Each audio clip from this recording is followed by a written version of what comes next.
warahmatullahi wabarakatuh.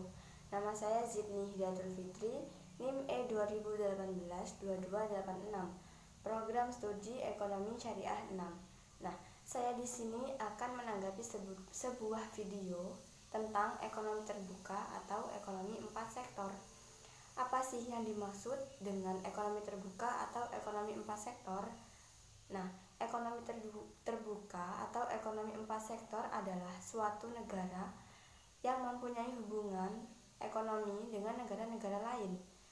Dalam ilmu ekonomi makro, kita mengenal 4 pelaku ekonomi, yaitu yang pertama sektor rumah tangga, yang kedua sektor swasta, yang ketiga sektor pemerintah, dan yang terakhir adalah sektor luar negeri.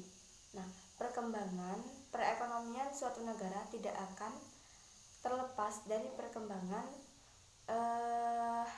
ekonomi internasional.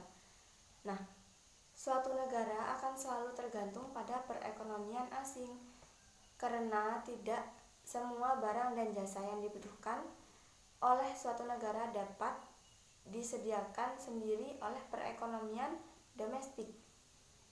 Nah, interaksi ekonomi antara perekonomian domestik dan luar negeri itu tidak hanya terjadi dalam bentuk transaksi perdagangan barang dan jasa saja, melainkan juga dalam bentuk masuknya modal atau dana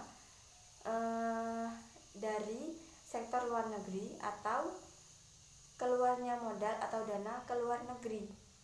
Nah, perhitungan pendapatan nasional itu dapat dilakukan dengan 3 pendekatan, yaitu yang pertama pendekatan pendapatan, terus yang kedua pendekatan produksi, yang terakhir adalah pendekatan pengeluaran. Nah, pendekatan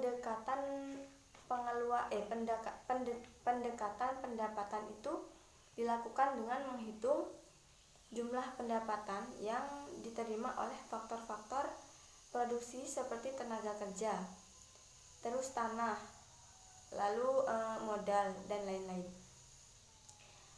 Menurut saya itu sebaiknya dalam menjalankan perekonomian terbuka, suatu negara itu harus benar-benar mempunyai perhitungan yang tepat untuk dampak dari perekonomian terbuka yang ditetapkan. Hal ini dilakukan agar tidak terjadi defisit perdagangan maupun surplus perdagangan. Selain itu, pendapatan nasional juga dapat meningkat setiap tahunnya dan mengurangi dampak negatif bagi perekonomian negara serta pendapatan nasional. Nah, mungkin itu saja yang dapat saya sampaikan. Sekian dari saya. Wassalamualaikum warahmatullahi wabarakatuh.